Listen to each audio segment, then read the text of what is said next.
Welcome back. So in this lesson we are going to learn a very important topic, which is pruning. Okay, this topic is very important in decision trees.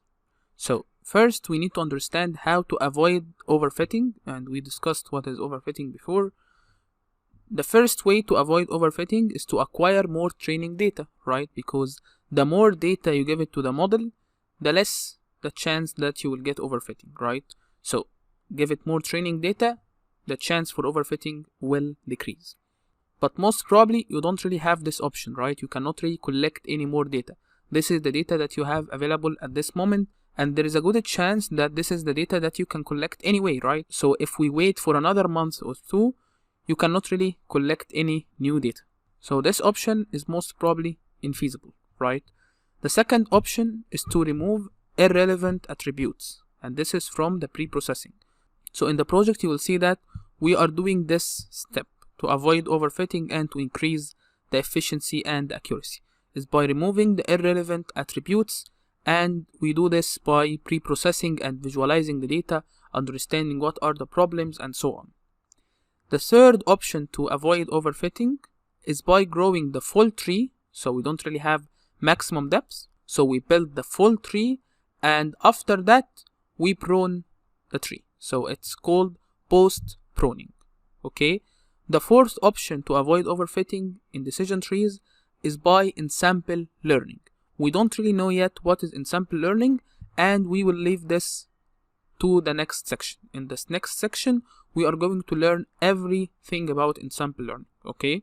So we are now focusing on the option number 3 to avoid overfitting, which is growing the full tree and then post-pruning the tree. So what is pruning? We can perform pruning either before building the tree. Okay, this is called pre-pruning, and this is actually what we have done when we had the maximum depth, right? Or we can prune after building the tree, which is called post-pruning. Okay, and we have already performed pre-pruning, as I said, by specifying the maximum depth in our implementation, or by controlling the different hyperparameters in sklearn implementation, such as the minimum sample splits, the maximum leaf nodes, and so on, right?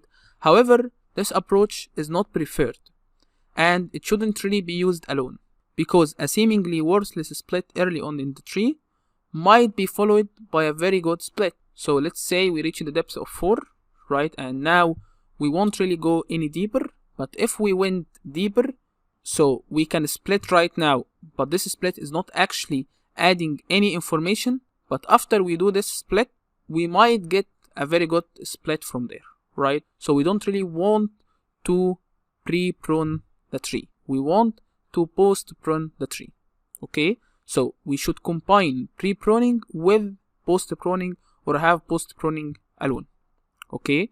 The post-pruning is also known as cost complexity pruning, and it's also known as weakest link pruning. And we will understand now why it's called cost complexity and why it's called weakest link. Now, how we can perform the post-pruning? We perform it in a bottom-up manner. The idea is very basic. We start at the leaves, right? We build the full tree, so we will start from the leaves, and each node is replaced with its most popular class. So we will go to the leaves of the tree, and we will replace each node by its most popular class. Okay, if the prediction accuracy is not affected, then the change is kept. Okay, we can also explain it another way. Now, rather than considering every possible subtree, we consider a sequence of trees indexed by a non-negative tuning parameter called alpha, and this is the alpha we saw in the sklearn. Okay, so for each value of alpha, there corresponds a subtree like this, right? So this is a hyperparameter. Alpha is a hyperparameter. So it can be 0, it can be 0.1, it can be 0.2, 0.3, and so on. And for each value of alpha, there corresponds a subtree such that the cost here is as small as possible. So what is the cost?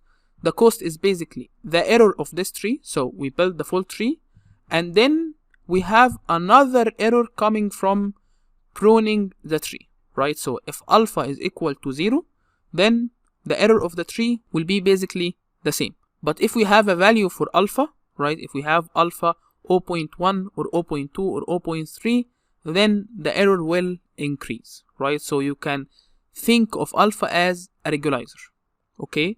So T absolute, right, indicates the number of terminal nodes of the tree T, right? So how many terminal nodes we have at this tree? So at the very beginning, we have all the terminal nodes.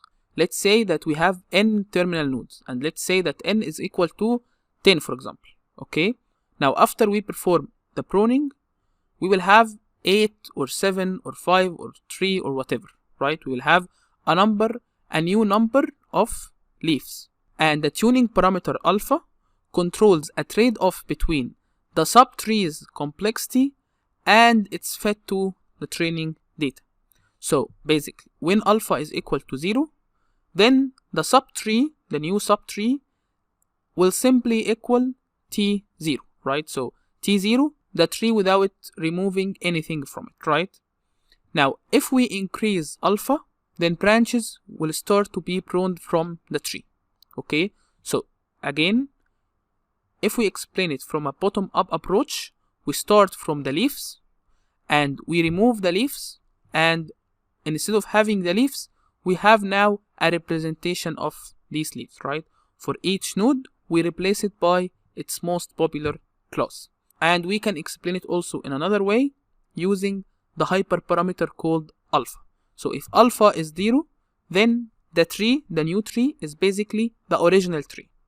And when we have alpha equal 0.1 or 0.2 or whatever, then we are controlling the subtree's complexities. So this T is the subtree, right? And this absolute T is the terminal nodes of the new tree, okay? So if alpha is large, then this means we are giving a big penalty for the terminal nodes. So this means more and more branches will start to be pruned, okay? Now, to understand better all this, let's go to the code and start seeing graphs and understand better all this conceptually, okay? So inside the classifier, inside the sklearn classifier, we have a function called cost complexity pruning path, right? So let's read the description for this function. It's saying compute the pruning path during minimal cost complexity pruning. See minimal cost complexity pruning for details on the pruning process. So let's go to the documentation for this function on sklearn. So here we are. It's saying post pruning decision tree with cost complexity pruning. Okay. Decision tree classifier provide parameters such as and so on, so on, so. So let's read this. Total impurities of leaves, okay, versus effective alphas of pruned tree. The minimal cost complexity pruning recursively finds the node with the weakest link, right? So that's why we call it the weakest link. So what happens is that we build the full tree, and after we build the full tree, we will go and find the weakest link or the weakest node. So what is the weakest node? The node that if we remove it, then the total error or the total accuracy will not be affected that much, right? So we have the full tree, and then we have the subtree or the new tree without this node, right? How we can decide this node? By using the alpha, right? So we characterize this weakest link by an effective alpha, where the nodes with the smallest effective alphas are pruned first. So if we have a node that has a very, very small alpha, then this means that this node will be removed, right? Or it will be pruned, okay? So to get an idea of what values of CCP should be used, sklearn provide decision tree classifier cost complexity pruning path. This is the function that we were trying to use that returns the effective alphas and the corresponding leaf impurities at each step of the pruning process. So as alpha increase, more of the tree is pruned. So if alpha is very, very small, then this means we are not really pruning any nodes whatsoever, right? But if we increase alpha, then this means we are trying to prune more and more of the tree. Because if we increase alpha, then this means the probability of this link to be weak is higher. So the probability of removing this link or removing this node will be higher and higher. And this will in fact increase the total impurity of the leaves. And this is the opposite of increasing the information gain, right? So increasing the impurity is similar to decreasing the information gain. So this is not something we really want, right? So let's go back to the code. We have here our decision tree. The criterion is Gini, right? And the maximum depth is 7, right? We fed the decision tree, and after that we have here the cost complexity pruning path. This should return the path, right? And we have inside the path the alphas, right? So all the alphas values and the impurities associated with the alphas, right? So we have for each alpha a specific impurity. Now let's plot the effective impurity with the total number of leaves, or the total impurity of these leaves, right? So if we run this, you will see that we have an effective alpha from 0 to 0.03. And when we increase the effective alpha, then the total impurity increases, right? So you can look at the total impurity as the added error, right? So here we have a total impurity of nearly 0.018, right? And when we increase the alpha, the total impurity increases exponentially, right? So if we increase from 0 to 0.03, you see that the total impurity increases from 0.2 to nearly 0.28, right? Or 0.29, right? So this is a huge increase.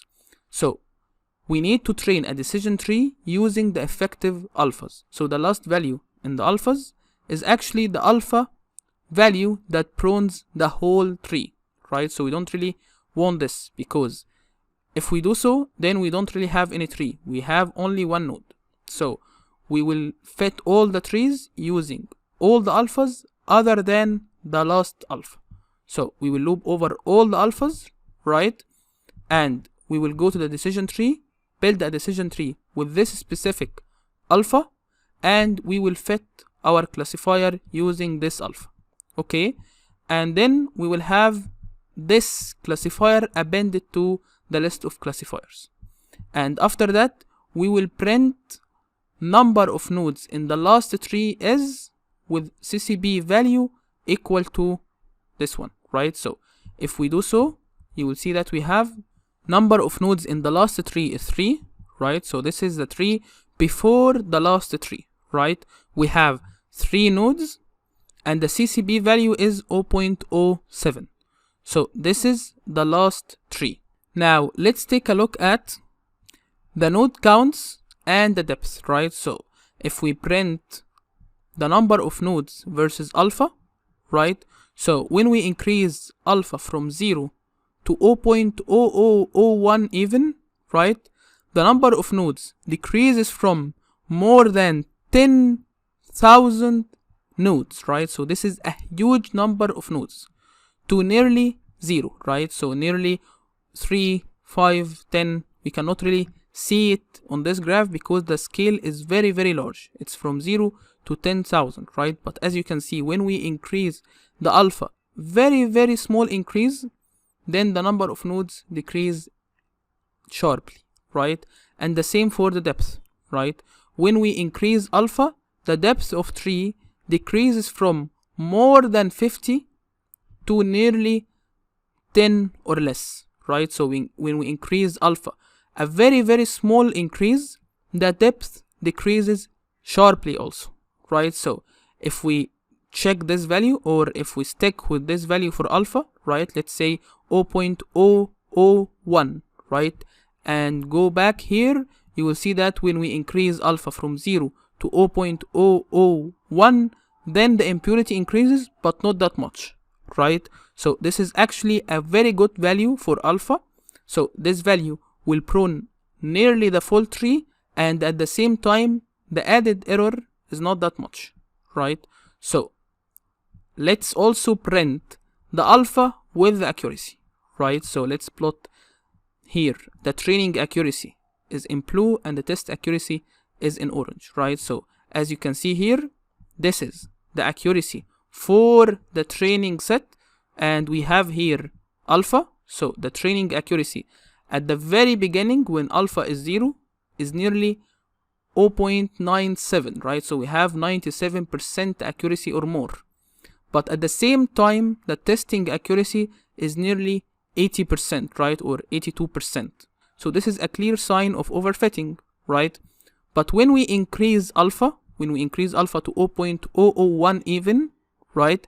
The training accuracy decreases, right? But at the same time, the test accuracy increases, right? So this is the best spot. This is the sweet spot.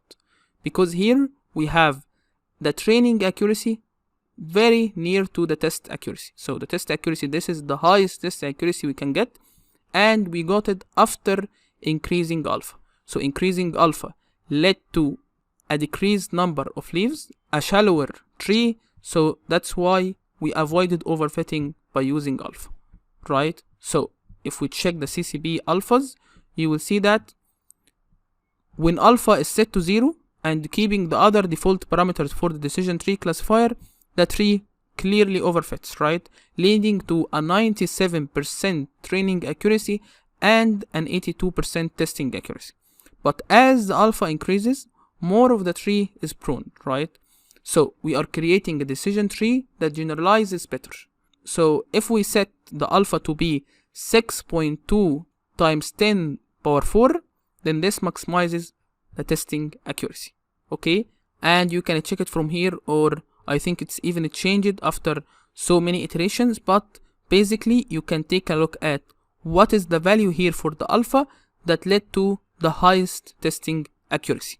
Okay, so this is the concept of post-pruning, or the concept of the alpha hyperparameter. So this was a complex lesson, I know, but it's very important to understand the idea of pruning even if you don't really understand the mathematics behind it, right? So the next lesson will be optional, and we will talk about the gain ratio. So this is an extra or an optional lesson, but the lesson after that, which is the pros and cons of decision tree, is very, very important. So let's go now to the gain ratio.